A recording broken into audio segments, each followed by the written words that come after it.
Good evening.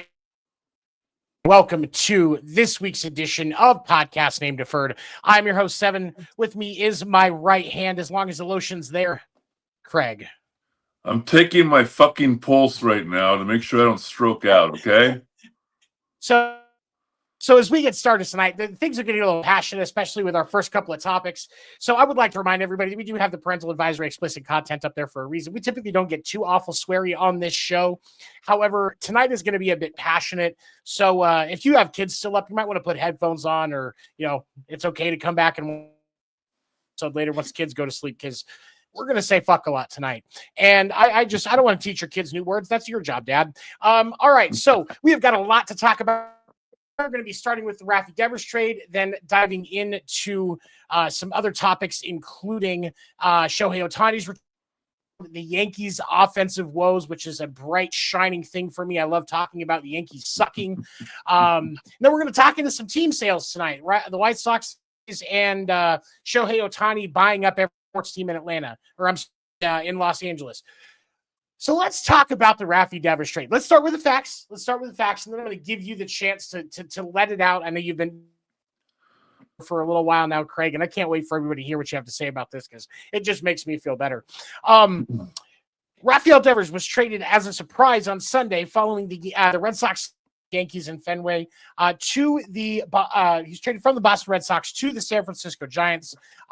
In exchange, the Red Sox received back Kyle Harrison, Jordan Hicks, James Tibbs III, and number 4 outfield prospect, or the number 4 prospect in the system, as well as an outfield prospect, as well as a pitching prospect.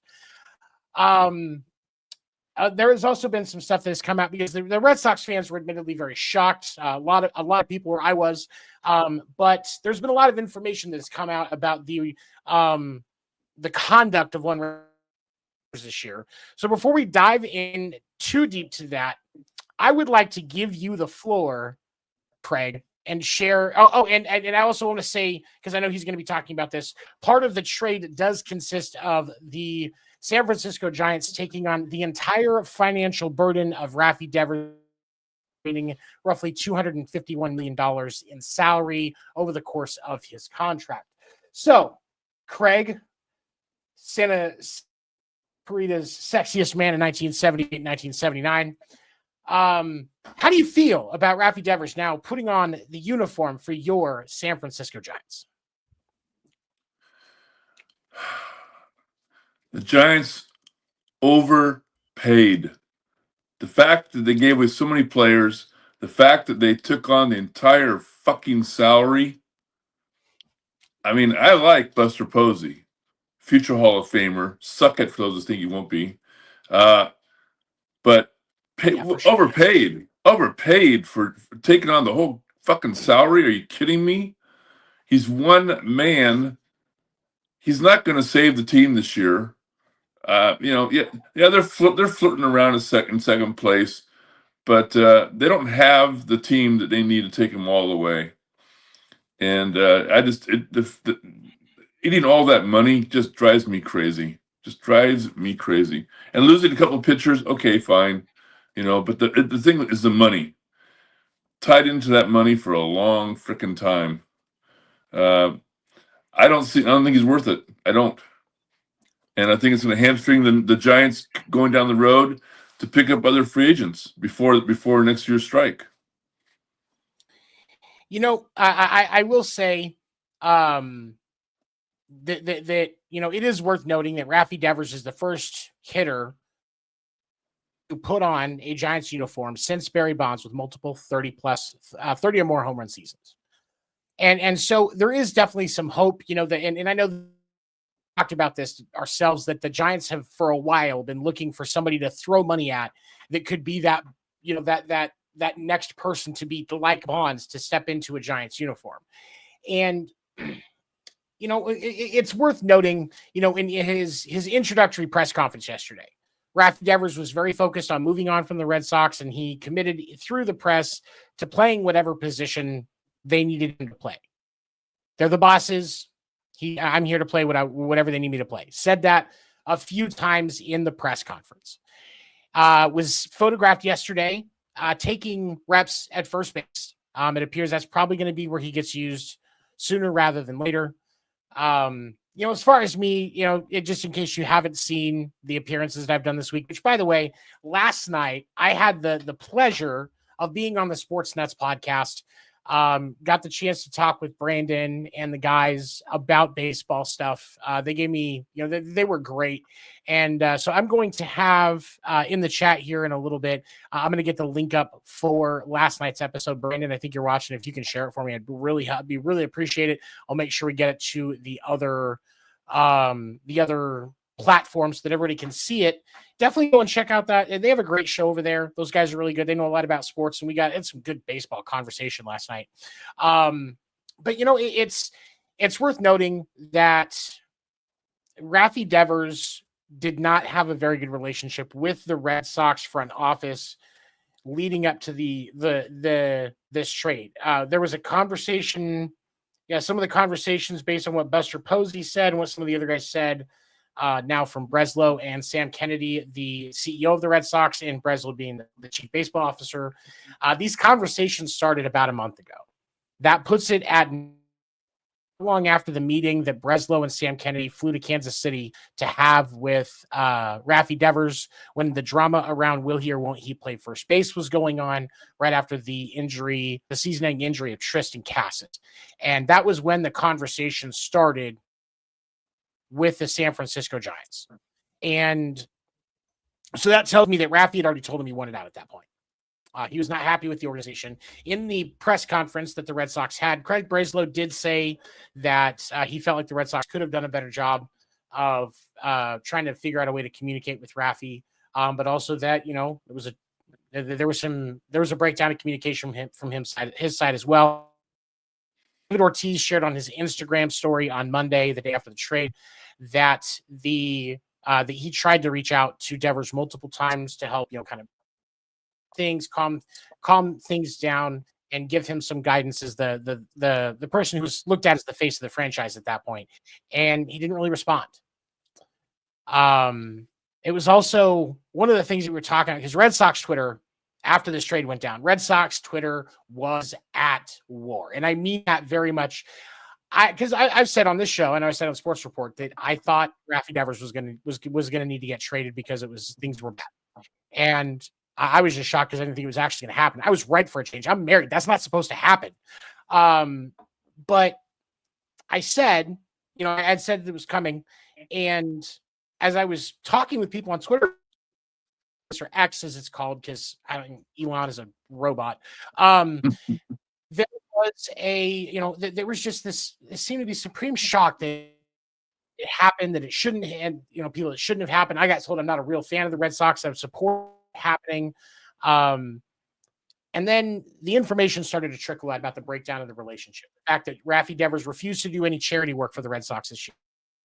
He was unhappy with the rookies that had been called up, like Christian Campbell, Marcelo Mayer, Roman Anthony had all been gone.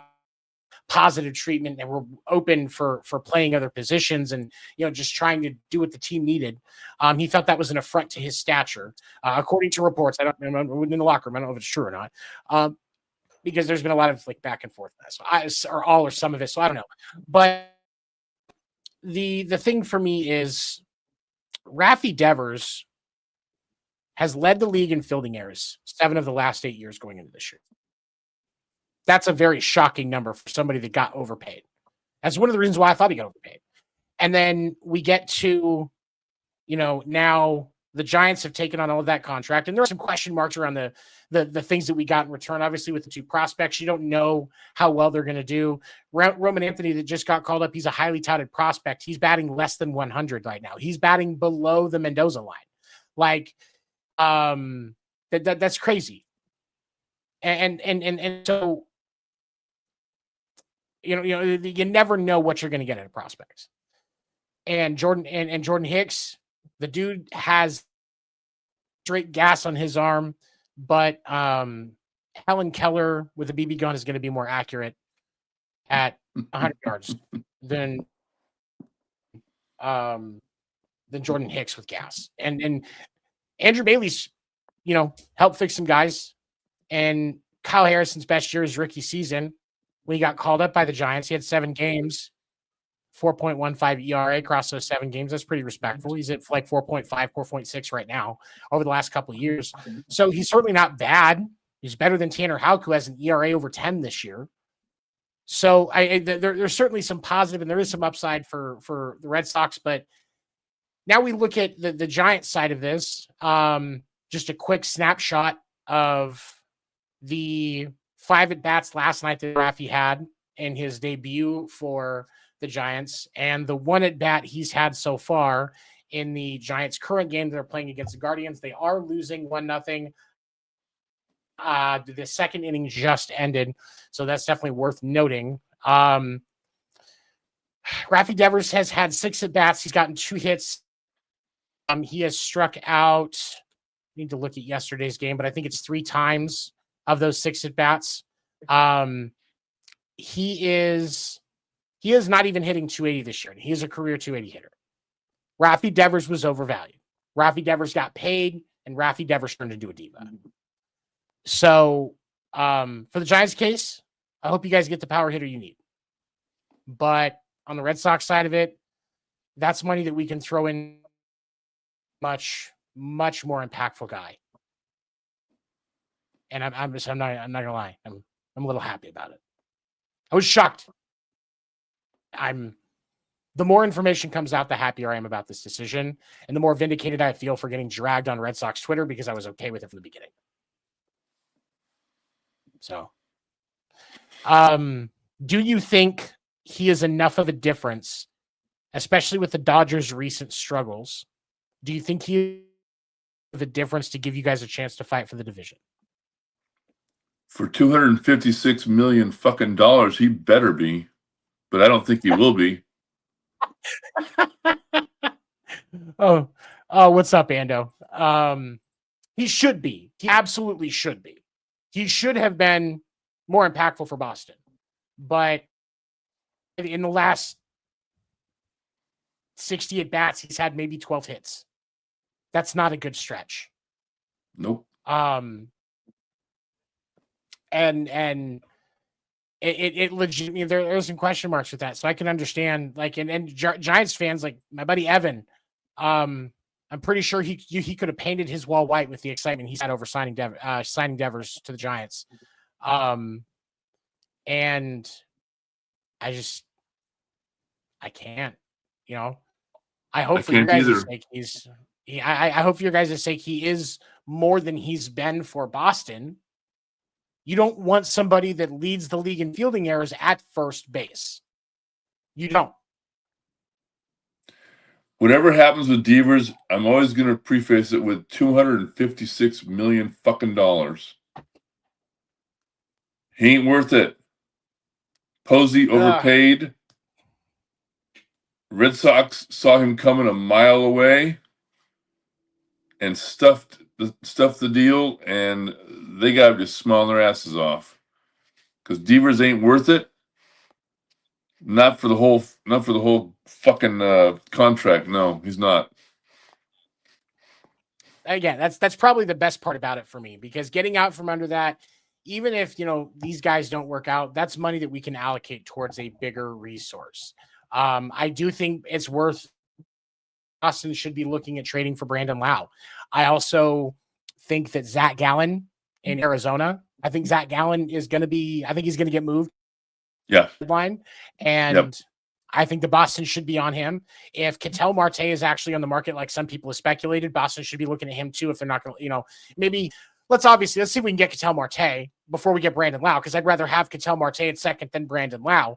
But if you can't get Ketel Marte for a reasonable price, and you're going to get more out of, like, if you can like, if it's a case of like you can get Ketel Marte or you can get Gallen, and then I'm going to go with the latter and get Gallen and Lau, because Gallen's still going to be a good, like, fourth, fifth pitcher. I don't hate the thought of him being in Boston. And Brandon Lau is underappreciated as a fielder. He's one of the reasons that the Rays have had some success in the fielding area, because he is relatively consistent. So I think that's something that we look at.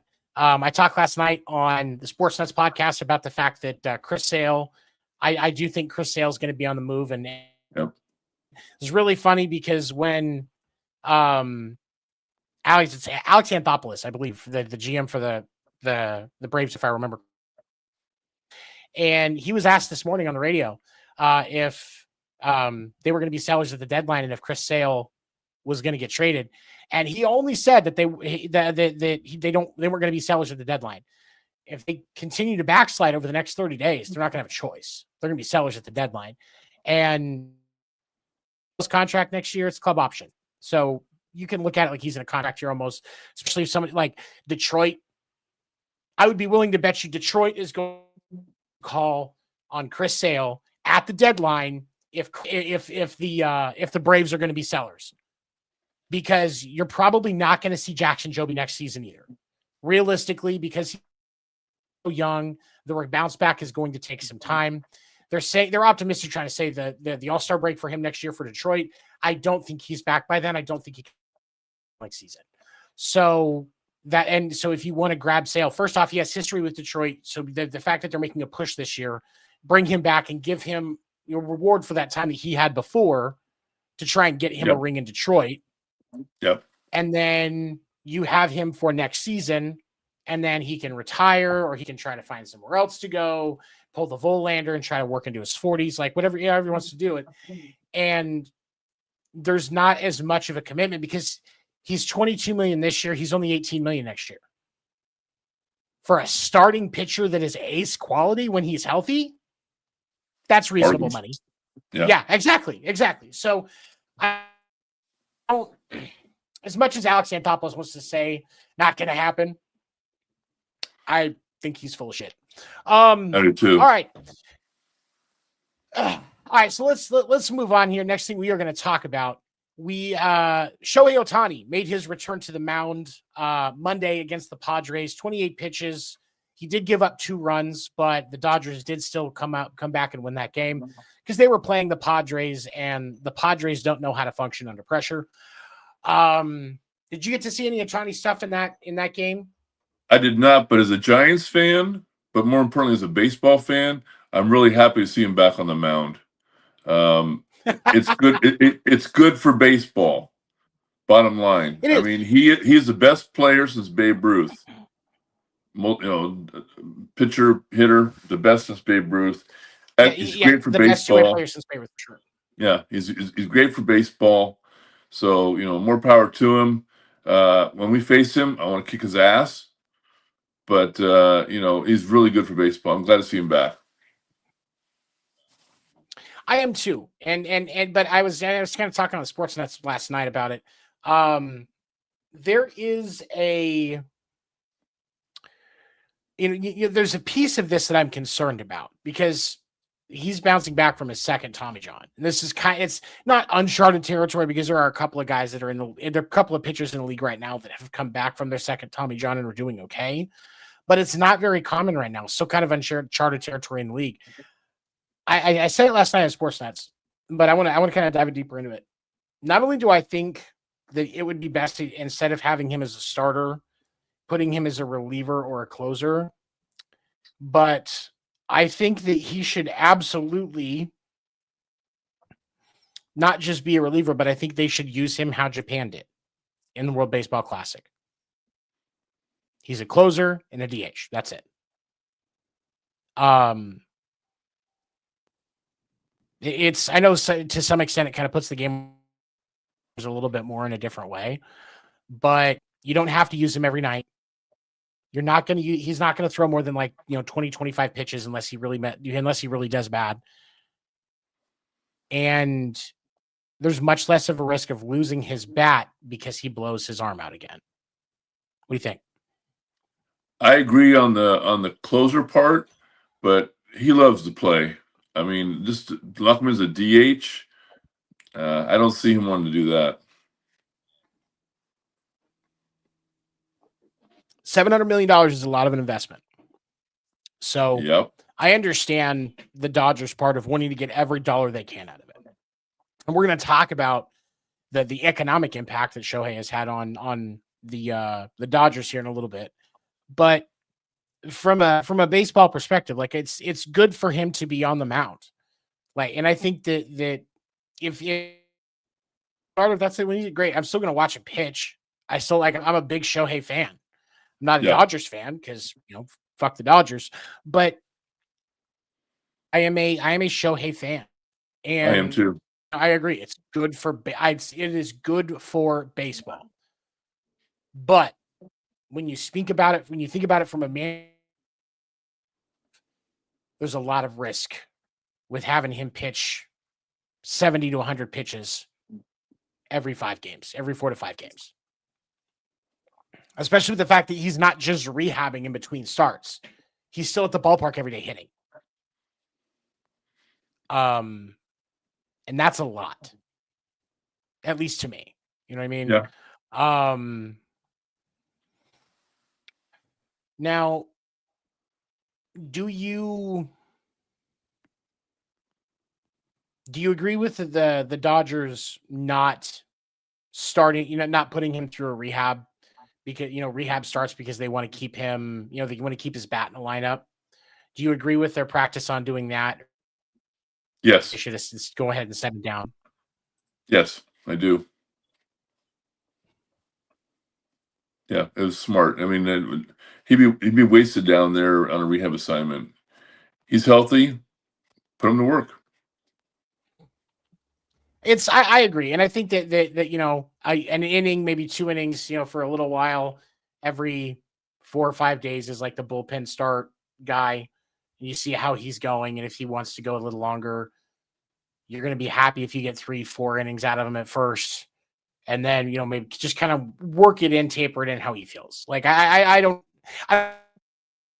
had somebody that I was talking to that thought that he should have gotten sent down. I was like, no, they need his bat in the lineup. Especially with the offensive struggles that the Dodgers are dealing with right now. Yep. They need his bat in the lineup. You can't send Shohei Ohtani to go play with the Tulsa Dodgers. Yep, exactly. Tulsa Dodgers don't have the stadium capacity to fit a Shohei Ohtani appearance. They just don't. So, I get it 100%. I'm saying, I'm 100% behind it. Is it possible that his arm is back up to snuff in time to support the Dodgers as they make their run this year? Oh yeah, I can see that. He's in excellent shape. He's an excellent athlete. He's well trained, well conditioned. Yeah, I can see it. Yeah, I'm in the same boat there as well. I hope he does because I think it's good for baseball. Yep. Let's talk about the New York Spankies. The New York Yankees are 3-7 in their last 10. That's a shame. They're and as I was looking, one of the first things that kind of stood out to me is the last loss in the Red Sox sweep last weekend. Oh no, I'm sorry. In the Red Sox series in Yankee Stadium, I'm sorry, where they lost 11-7. They hit 286. The first game against the Royals in the next series that they had, that was also that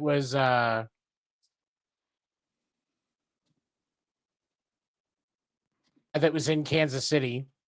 The team batting average was 372. Outside of those two games in their last 10, you've got 220, 235, 167, 121, 188, 167, 205, 129, and 215. No, they're with a total average over the course of the 10 games, including the two good ones, of 215. On paper, one of the most Murderers Row type lineups since Murderers Row, outside of what the Dodgers are doing. And your last 10 games are against the Royals, who are really struggling,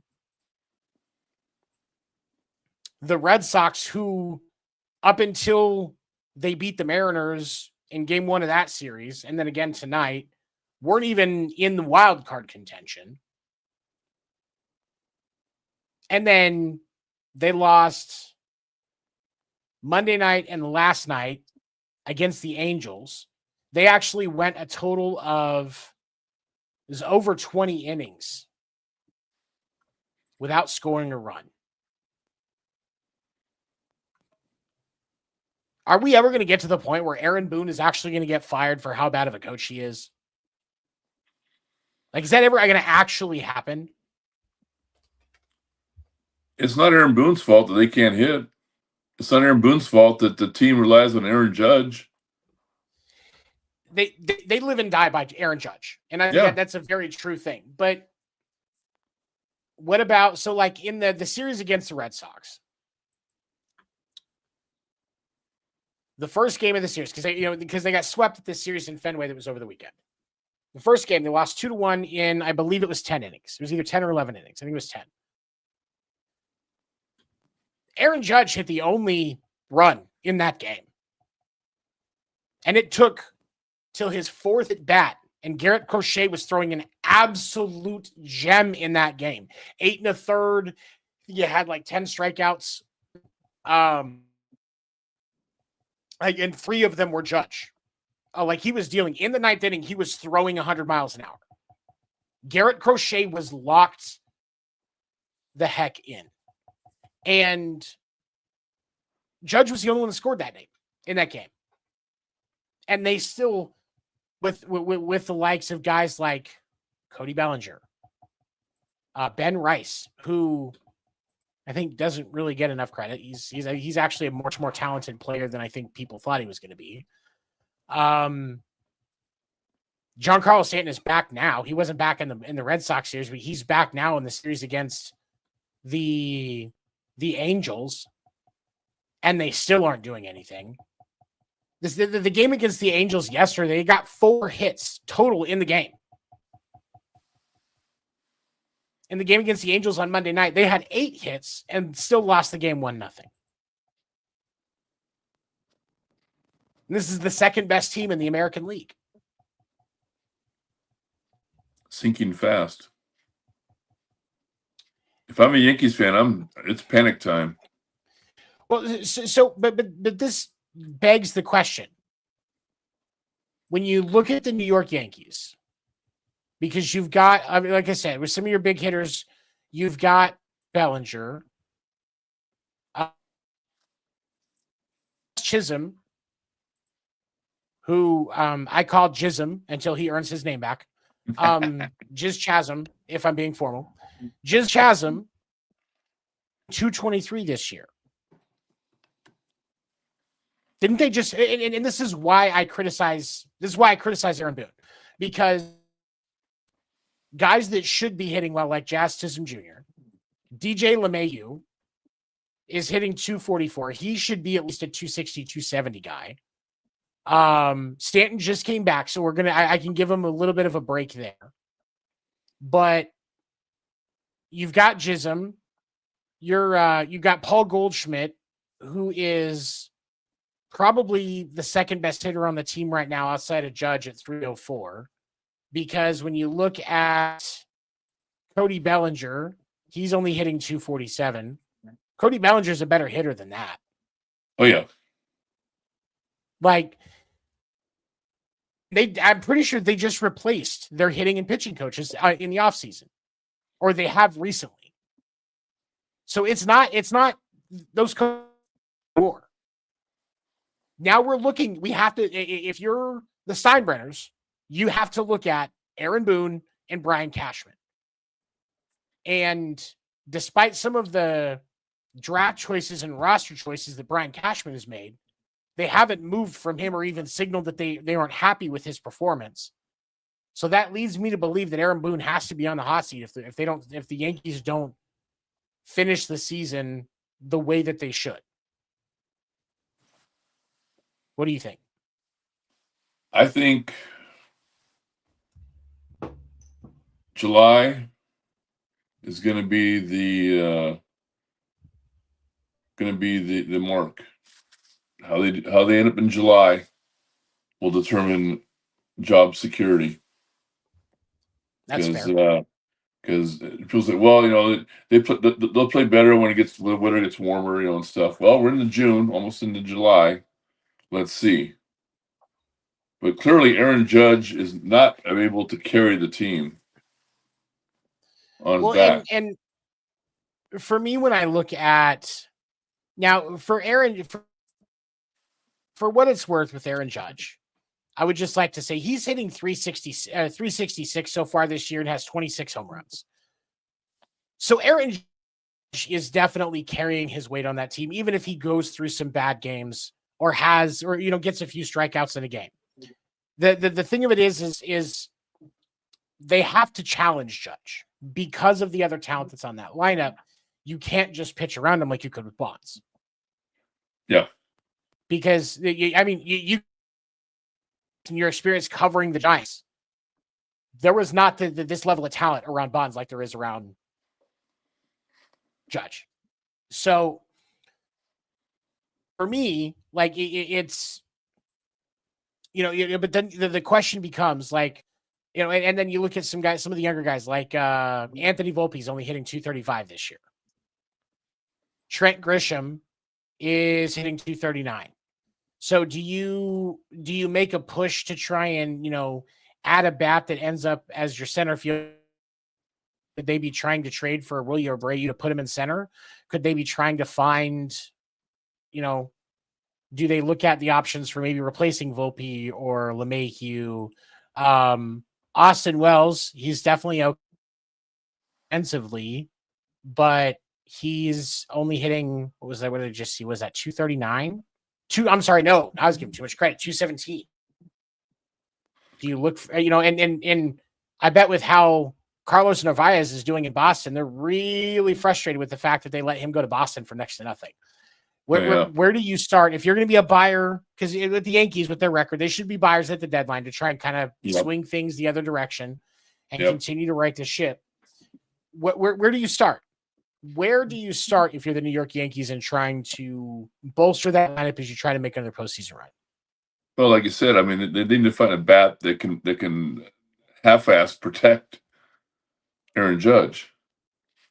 They got to find a bat that they can compliment Judge and protect and hopefully protect him in the lineup. Because if I'm pitching against the Yankees, I'm going right after Judge right now.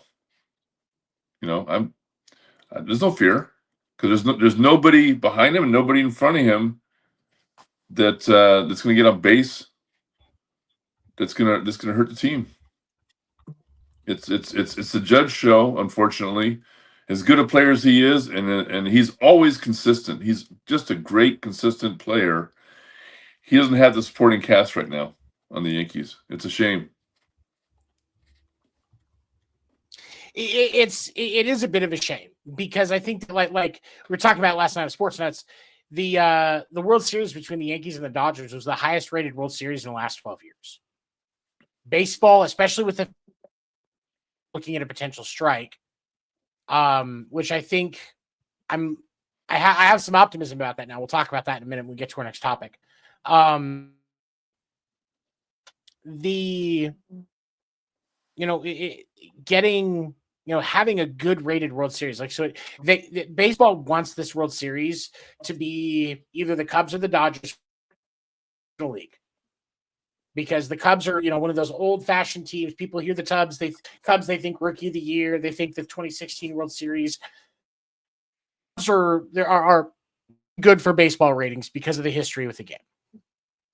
And then on the American League side, baseball wants it to be New York, Boston, or possibly you could argue Detroit, but I think they're a little bit more small market than what baseball wants. But it's arguable because it's the little guy coming up and fighting through and having a great season. I will say, though, baseball doesn't want a Detroit Cubs World Series. Baseball doesn't want that because it's harder to market that. They're both, I don't think it happens. But baseball needs a highly rated World Series going into this. So there's going to be like a quiet push from Manfred's office to Cashman and the Yankees and the Steinbrenners. Like, hey, you need to lift this up. They're going to be pushing on the Kennedys, Boston. Hey, you guys need to contend. We need teams like you in the postseason. Yep. Because that lockout, it's going to have if and when it comes, it's going to have a huge impact on baseball. Now, kind of considering that as we talk about the next subject, two things. One that we haven't quite talked about it yet. I think we forgot to talk about it last week because it was announced before, but we were focused last week. The Jerry Reinsdorf has entered into an agreement with Justin Ishbia, one of the Ishbia brothers. Matt Ishbia owns the Phoenix Suns. Justin Ishbia, he's entered an agreement with Justin Ishbia to what will essentially turn into the purchase of the Chicago White Sox. And I believe it's 2029.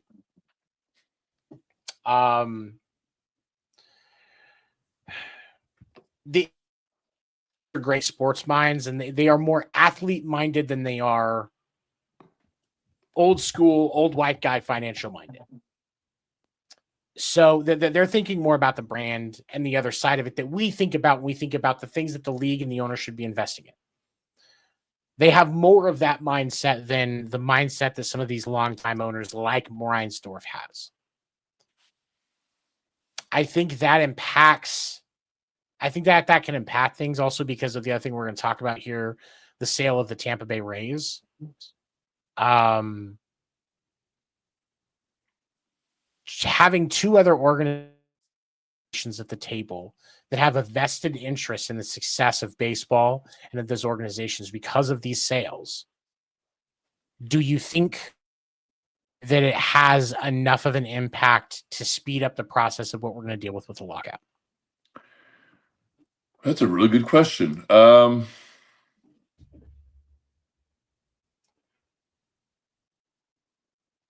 Possibly, but the owners are really pissed, and they're going to take it out on this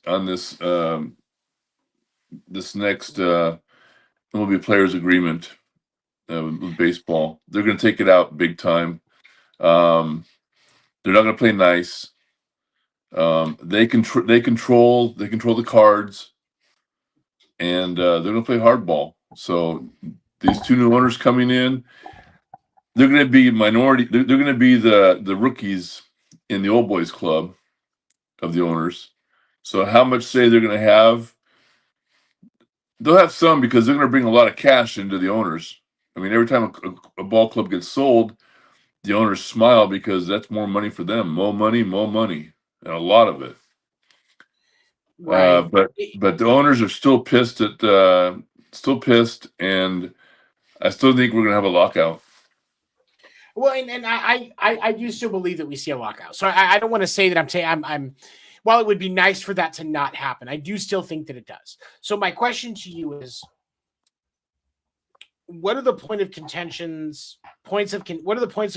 that the owners are going to have that are going to cause the delay that we're going to see? And where do you think things are going to land? I think they want to basically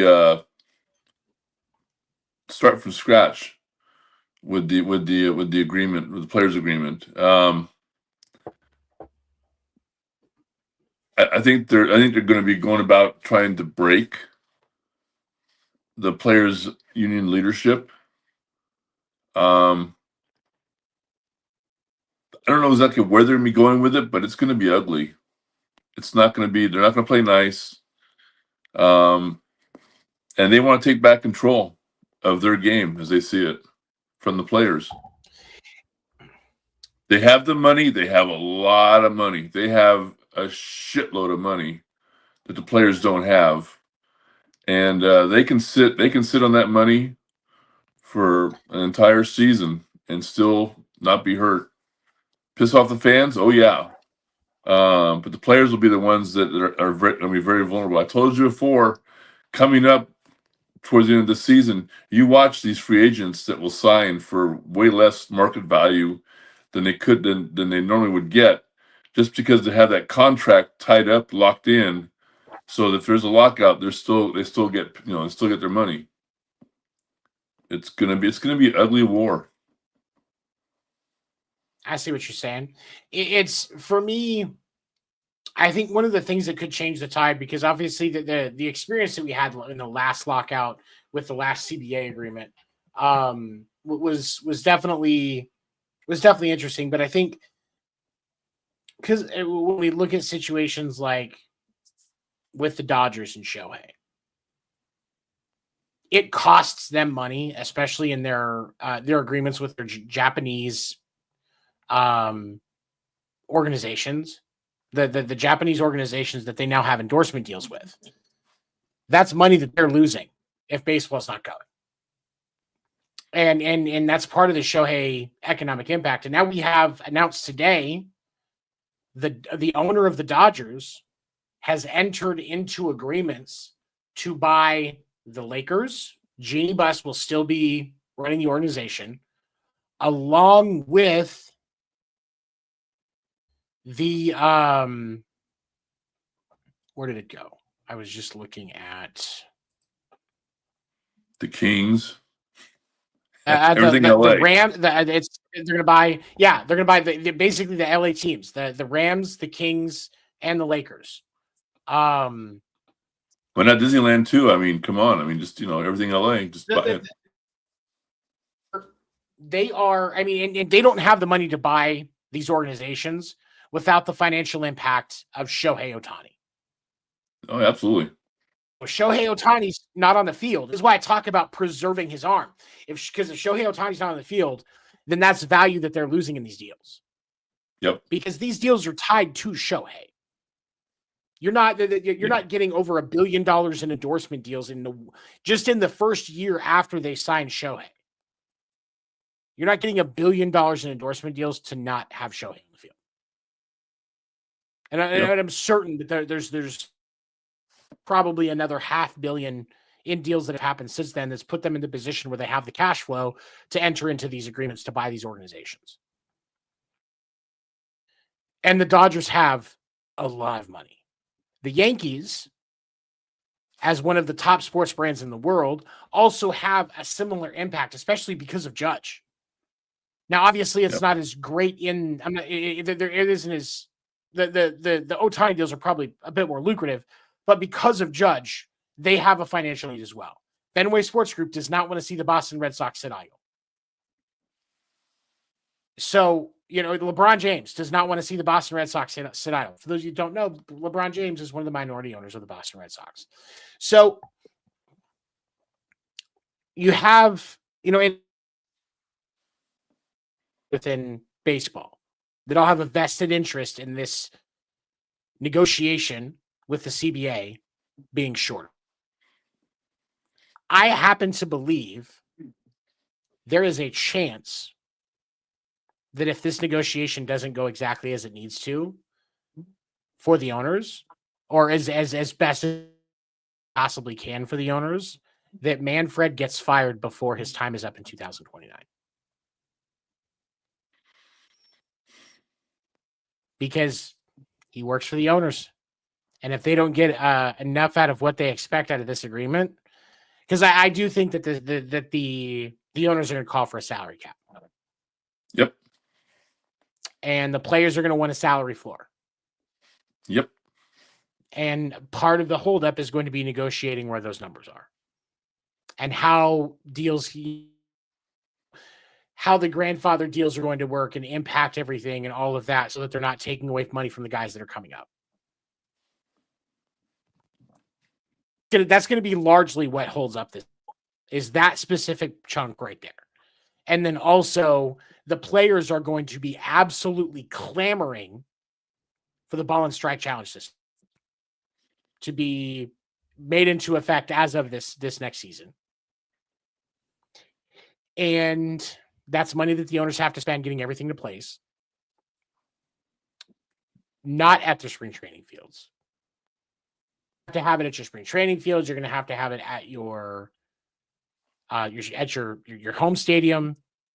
So you've got a lot of money that has to be invested in that, because there's a lot of sensors that have to be placed and calibrated exactly correct, and that's all going to cost money. Yeah, but I think that if the owners are looking for a pretty painless give back to the Paul players, that would be the one, because they want it too. Sure. They want it too. I think if I'm the players, one of the things that I'm trying to get negotiation is there needs to be a public punishment system for bad umpires.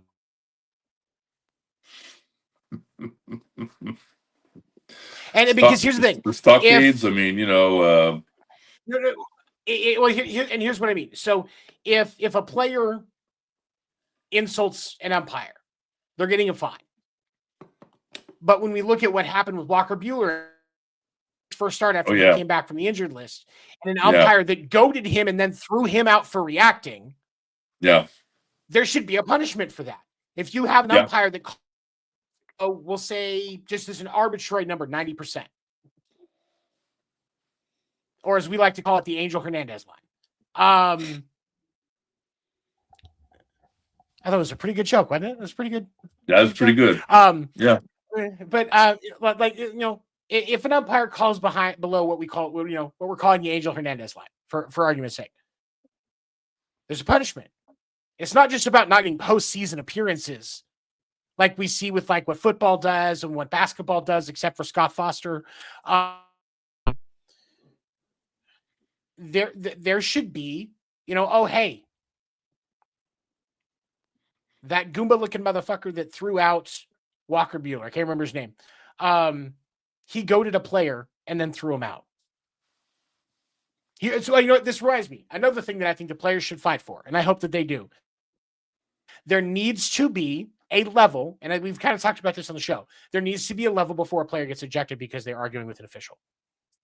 Like they in Major League Baseball of NBA's technical foul, or of a penalty flag in the NFL, or a personal foul penalty in the NFL. Because 2 personal foul penalties in the NFL of that type, you get thrown out. In the NBA, you get 2 techs, you get thrown out. So with Major League Baseball, yes, there is a point where you have to figure out what that punishment looks like. Whether it's if it's a defensive player, the player gets, the batter gets to take their base. It's like it's an intentional walk.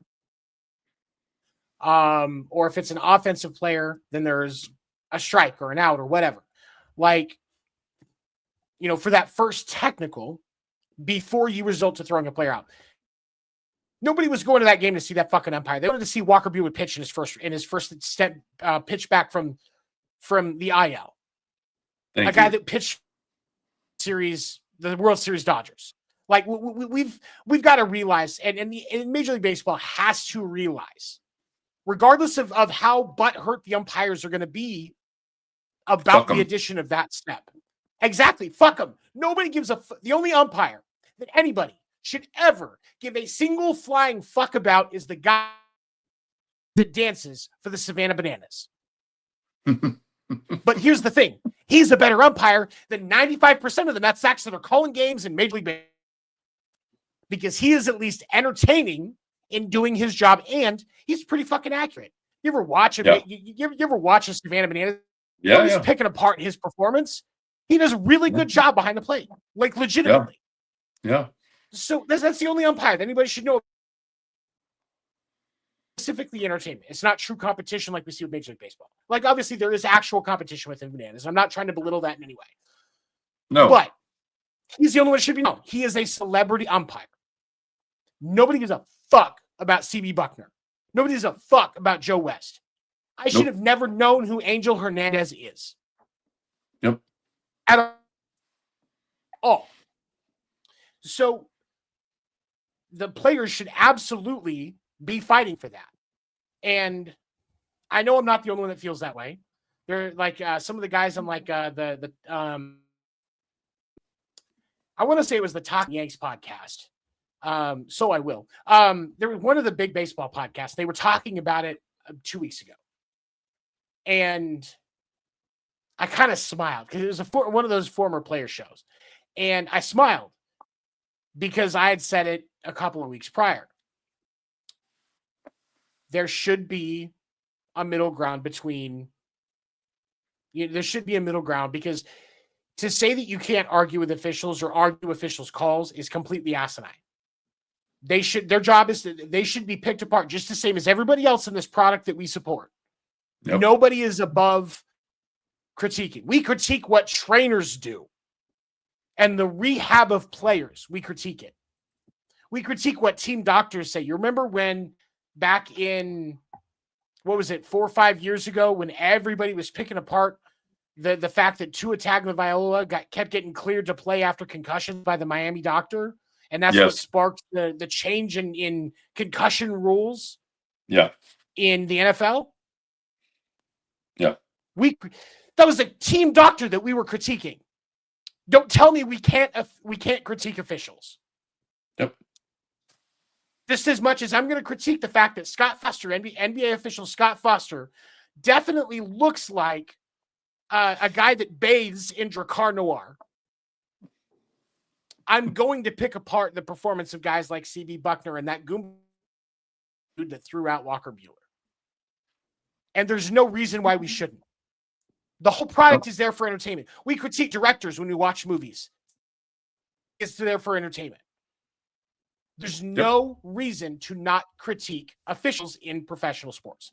So players should absolutely be advocating for that middle line before getting ejected because you piss off an umpire. Now, that is not to say that if these guys, if he walks up and just punches Austin Wells in the face for no reason, guess what? Yes, I completely understand. That's like a flagrant 2 foul in the NBA. Or, an egregious personal foul in the NFL. I can't remember what they call them. But, like, that makes sense. But for something like arguing with or some type of just, like, basic, hey, you're being a dick conduct penalty, there should be a technical foul line, personally. You know what I mean? Yeah. But I think someone needs to go down. Someone needs to go down from Major League Baseball, go down from the high and mighty New York City offices, go down to the umpires and get in their faces and say, show me your fucking baseball card. Show me your fucking autograph signing schedule. Don't have one? Guess what? We don't give a fuck about what you think. We don't care about your fucking feelings. Do your fucking job. Stop getting involved in the game other than calling balls and strikes. Shut up and do your fucking job, and we'll find someone else to do it for you. The pride that they have had in that performance of calling balls and strikes and refusal to accept accountability for mistakes is why we are in a position where next year we will have the automatic balls and strike challenging system. Yep. They brought it themselves. They brought it themselves. I have no empathy whatsoever for them. They piss me off. I don't want to take away from the importance of the human element in professional sports, in the human element in officiating in professional sports. However, for something as simple like calling balls and strikes or making a base call, we have the technology to take, in the case of balls and strikes, 30 seconds to get it right. And in the case of making a call on a base play or a foul ball, or whether it was a home run or a ground rule double, whatever, it takes 2 minutes, less than 2 minutes in 99% of these replay challenges to figure out what the right call is, get it right, and move on. We fixed the length of baseball with the pitch clock. Something that should have, if they weren't fucking around in the 90s and early 2000s, we wouldn't have to have. Yep. You got Fernando Valenzuela with his pitching windup team that takes longer than it takes for me to take a dump in the bathroom. Like, you got to speed those guys up, or the guys that every pitch we're stepping out of a 2-minute routine before they step back into the plate. Every pitch, whether they swung or not. Come on. Yep. That's what the pitch clock fixed. So now that we've pulled that average time for an MLB game back to around 2 hours and 40 minutes, which is where it should be. Now let's go ahead and we can put 5 minutes extra on the game to deal with challenges. It's completely reasonable. Yep. Because that's all it's going to add. Because the way that the challenge system with the ABS is going to work is they're going to keep the rules that they had in spring training. Every team gets 2 challenges. If you win their challenge, you keep your challenge. If you lose, you lose the challenge. Yeah. And so you're going to have guys that aren't allowed to use the challenge unless they get a signal from the dugout. And then you're going to have guys like Aaron Judge that are going to have, hey, unless you lose one, you can use it. But most teams, it's probably going to be, you're going to look over at the dugout and they're going to be like, it's not hard. Yeah. 30 seconds. Less than 30 seconds. Yep. And since we want to talk about the people that are complaining about your pitch clock, saying that we need to give pitcher more time, because that the CB Buckner is calling a game behind the plate, that pitcher's going to have plenty of time between pitches because every other pitcher going to be going.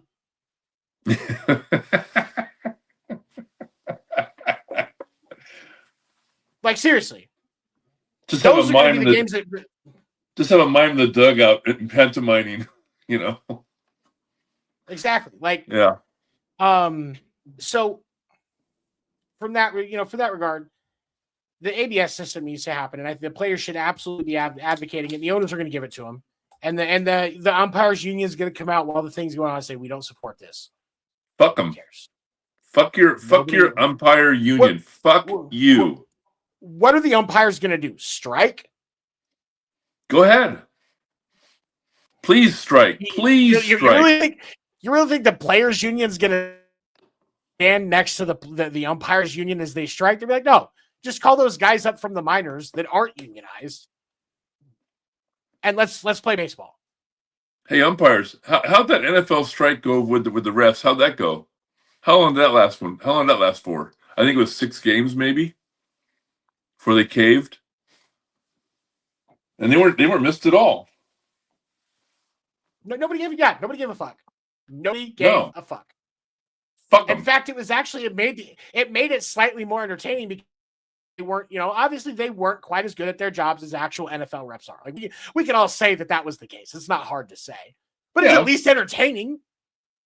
We knew what was going on, so nobody cared. Nobody cared. Nope. All right, so before we wrap up today, let's go ahead and do our traditional take a look around the league. Detroit is obviously still the best team in baseball right now. All three of the division leaders in the National League all have pretty much the same record, 45-28, 45-29, right in there, because the Cubs just haven't played one game that everybody else has, which I think it was because it was something that was rained out, and they had to reschedule it. And then you've got the Astros that have taken control of the West. The Yankees are obviously in clear control of the AL East. And then when we look at your wild cards right now, the Giants are about 2.5 games ahead of the Brewers, are the first team out of wild card contention. So right now, you got a wild card team, man. How you feeling? Well, I'll tell you that $256 million is looking really good right now. Yep, really, I'm really thrilled. So thrilled.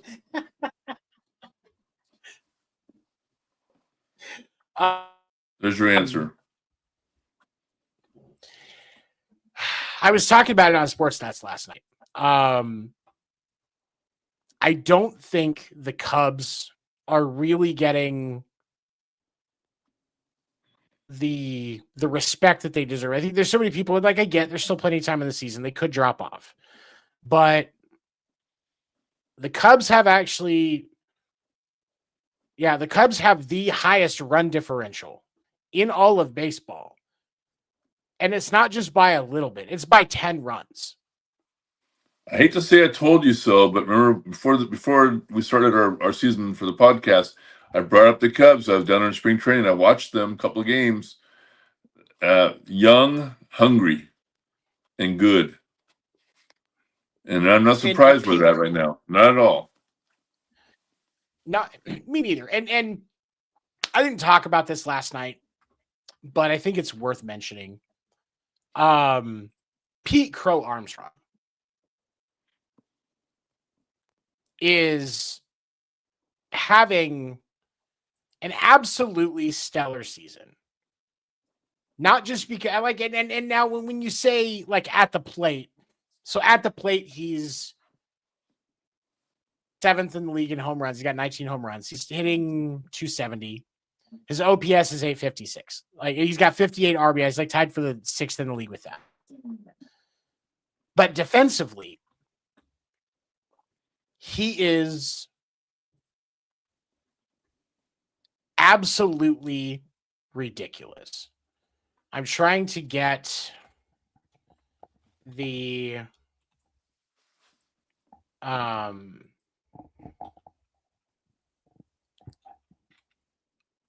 there he is. Okay.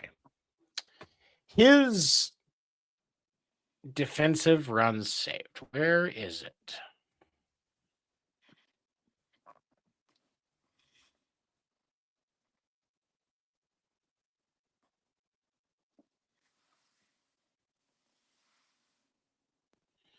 His defensive run saved this year. He's 11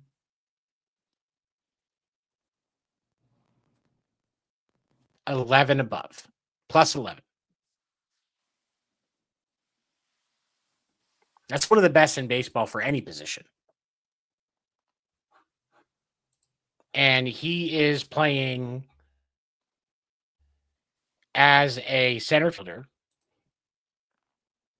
To have a plus 11 for defensive runs saved as a center fielder. Carlos Narvaez, the Red Sox catcher, who came out of nowhere to a lot of people. He was last time he was tied for the lead amongst all catchers at 7. Even about rookies, catchers at 7. And he's been he's been the best catcher in baseball this year, or one of the best catchers in baseball, if you want to be objective, because still a couple of guys that you could argue. Like, to the point where there are some people saying he should get legitimate consideration for MVP. Unless Aaron Judge drops off, it's not going to happen. But right, he could be second. Yeah. Like, I mean, realistically, I haven't seen anybody in the American League that outside of Judge and PCA that can truly contend. They can't give Jose Altuve the MVP. He's smaller than the trophy. He wouldn't know what to do with it. But like it's Judge and PCA right now, like obviously. So for me, I think people need to take the Cubs more seriously because wait, no, I'm sorry. Hold on. The Cubs are. I need to correct myself on something here because I realized I just made a fool of myself. The Cubs are a National League team, aren't they? Yes.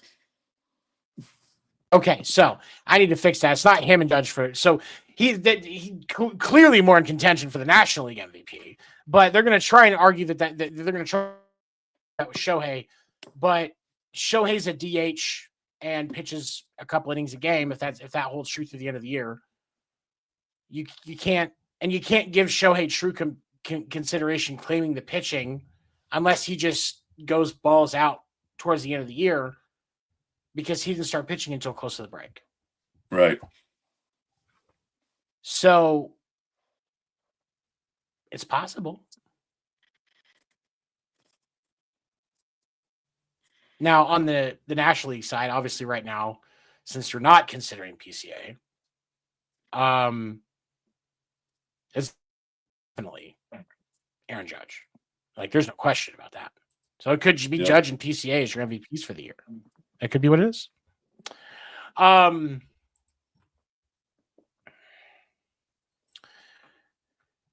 As we continue to look around the league, Red Sox are 8-2 in their last 10, which I happen to be very happy about for obvious reasons, because I'm a disgusting Sox fan. Astros are 7-3 in their last 10. Rangers are 7-3 in their last 10. Rays are 7-3 in their last 10. The Nationals are on an 11-game losing streak. That's good news for that's good news for you if you're an Atlanta Braves fan. I just want to throw that out there. That is wow. Reds troubling. 8. Yeah, it is troubling. And for like the Nationals have a big enough market there because they're there in DC that like you don't want them on an 11-game losing streak. 11-game skid. That's not good for that market. No. The Colorado Rockies. Listen to this. The Colorado Rockies are on a 4-game winning streak. They have more wins in their last 5 games than the D-backs, the Padres, Giants, who are on a 3-game skid. The Pirates, the Reds, the Cardinals, probably the Brewers, definitely the Cubs. They're at least tied with the Cubs. The Marlins, the Nats, the Braves, the Phillies, the Mets. Yeah, going for a reason, guys. They have a longer winning streak right now. They're doing better in the last 5 games than most of the league. And nobody cares. Rockies. Nobody cares. Nobody cares. They're not scaring anybody.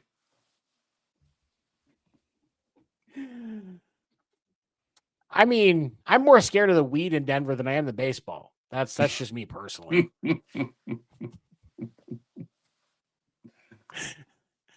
Oh shit. Okay. All right. So before we wrap up tonight, you got any final thoughts, big guy? Next show, I want to hit Ryan Braun.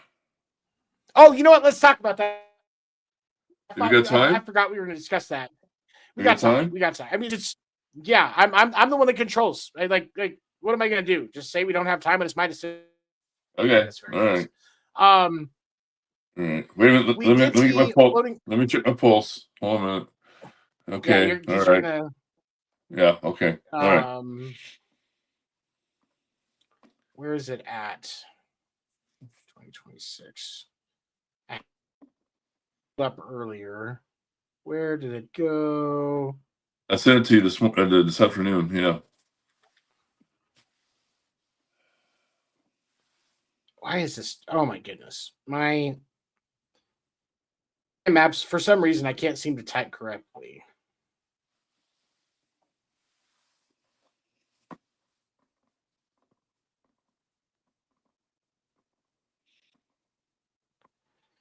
Because they announced that the new players that are going to be eligible for the Hall of Fame with the next election. There it is. Okay. All right. So it's we got. Why is this doing this? Sorry, y'all. My phone has decided to be an asshole today. There it is. Okay. So we got Nick Markakis, Ryan Braun, Alex Gordon, Daniel Murphy, Shin Soo Choo, Cole Hamels, Hunter Pence, Matt Kemp, Edwin Encarnacion, Neil Walker, Howie Kendrick, and Gio Gonzalez. Now, you have some thoughts on Ryan Braun's eligibility for the Hall of Fame, so I figure I'll give you the floor first to share that. Okay. First, none of those players on that list are going to make the Hall of Fame.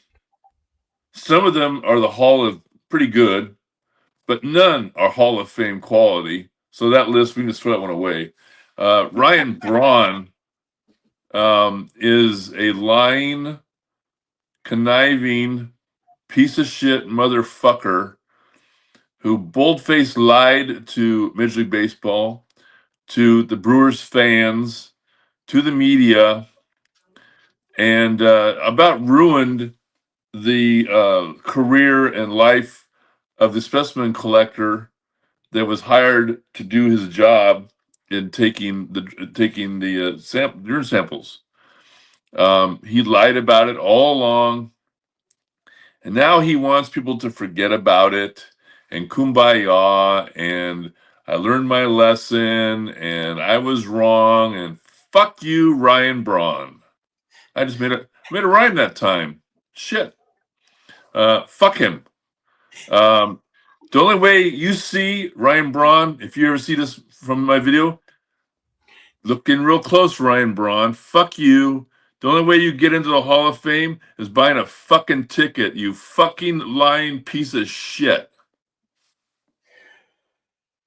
So as you can tell, Craig is unsure about his feelings for Ryan Braun. I do want to say, I think Alex Gordon gets in, but I think it's like his last year of eligibility. Right? And here's the thing. I understand that he's just over a 250 hitter. So I'll acknowledge that. But in 13 years as an active MLB player, he won a Gold Glove 7 times. 3-time All-Star. He does have a World Series ring. Because of his defensive abilities and the fact that he did have a very clutch importance to the Kansas City Royals in the 2014 and 2015 World Series run, where he was on the national stage and performed pretty well, I do think it gets him in eventually.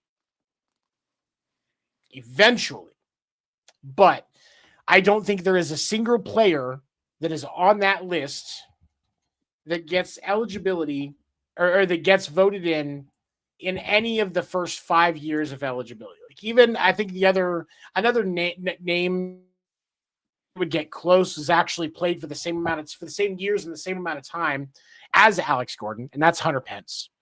Now, Hunter Pence was a career 279 hitter. He got third in Rookie of the Year voting in 2007. He was an All-Star 4 times. He actually had some MVP votes on a few different occasions.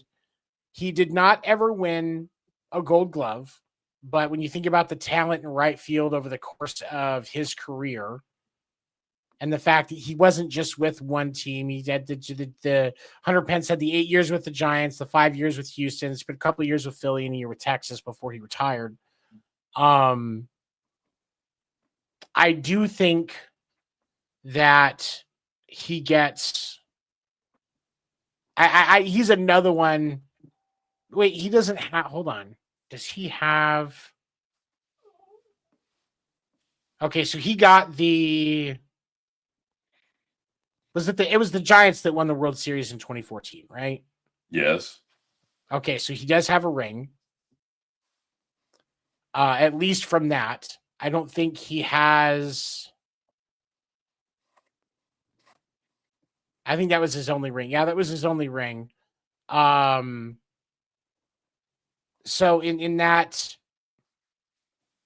he has 2 World Series. Who were his 2 World Series years?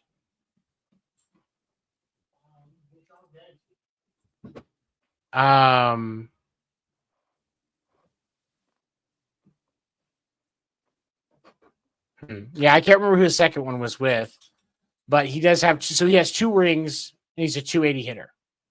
That's somebody that you can arguably get in the last few years of eligibility. But I don't think Ryan. If we're going to punish, if we're going to continue to punish the guys that use roids, except for David Ortiz, because nobody's going to punish Big Papi. People are too scared to tell him. No, look, even as a Red Sox fan, it is what it is. Gordo and Hunter Pence, you're going to have some homers that are going to advocate for Encarnacion. And you'll probably see some people argue for Ryan Braun. But I think the only 2 out of this entire list again and at all, eventually, none of them will be first year, are going to be Gordo and Hunter Pence. I'll tell you this. Shoeless Joe Jackson, Pete Rose, Barry Bonds, and Roger Clemens will be in the Hall of Fame before any of those guys are. Oh, hands down. Oh, of course. Absolutely. So, I mean, this list will be forgotten by the end of the season. I mean, no one's going to care about those players on that list. No. The league's got to do a better job of getting the right players in the Hall of Fame. That's what I'll close with. Because, especially now that we've opened it up to be more reasonable situations like Bonds, Shoeless Joe, the one that, and I can't, his name is escaping me right now. The one that played third for the Black Sox. What was his name? Oh, crap. He wasn't even really involved in anything. He just sat in on one meeting, and that's why he got banned. Because he knew what was going on and didn't say anything. Those guys absolutely deserve to be in. And there are a few other guys that haven't gotten in simply because of a bunch of old nutsack baseball writers that should have done their job a long time ago and put them in. But baseball at least has a responsibility of making things right with Bonds, which I think happens next year with the Veterans Committee, and then in 2029 with the Classic Era Committee. Things will be made right. What's crazy is, based on how they split up the years between the Classic Committee, the Veterans Committee, Rose should be able to get voted in by the Veterans Committee because the split is 1980, isn't it? Yes. Pete Rose played in the 1980 season. He did for the Phillies. So for the Phillies, so he should get that consideration. I would think so. But there's everything that I've read on that, it's going to be the Classic Era Committee that decides because most of his career was in that time. Well, that's a good argument. That's a good argument too. I understand the argument, but I think that if it was the Veterans Committee, there's not even a question. The Classic Era Committee, it could go either way. Yeah. I feel like because veterans respect the talent of Pete Rose at the plate. Yep. That's just the same as I think the veterans respect the contributions of Bonds at the plate and on the field as they should. However, for Rose, I don't like that it's the Classic era that decides it should be the Veterans Committee. It's recent enough; it should be. What are we going to do? Change the Veterans Committee to everything to 85 or 90 to make it harder for Pete Rose to get to make it harder for Pete Rose to get in, since they changed the rules right before Pete Rose became eligible? Like, it doesn't make any sense to me. It doesn't. Yeah. Good point. But, I don't know. What do I know? I'm married. I'm wrong a lot. All right. For those of you that have been watching throughout the entire episode, we appreciate you. We thank you for calling, for supporting us today. Definitely make sure you follow our Facebook page, Podcast Name Deferred. And also, of course, thank you to Wire2Wire Sports for having us as part of your network. Wire2Wire Sports, check out their socials on Facebook, YouTube, TikTok, and Twitch. Wire2Wire Sports, we appreciate you and thank you for your partnership. If you go to Wire2Wire Sports website, we do have shirts. Just a shameless plug, $25. I've got to fix the design on it because it's supposed to be just our regular logo, and it just says the one right there right now is just the batter with the deferred on it, not the podcast name part. We're still trying to get that fixed. I got to work with Alex. I just haven't yet.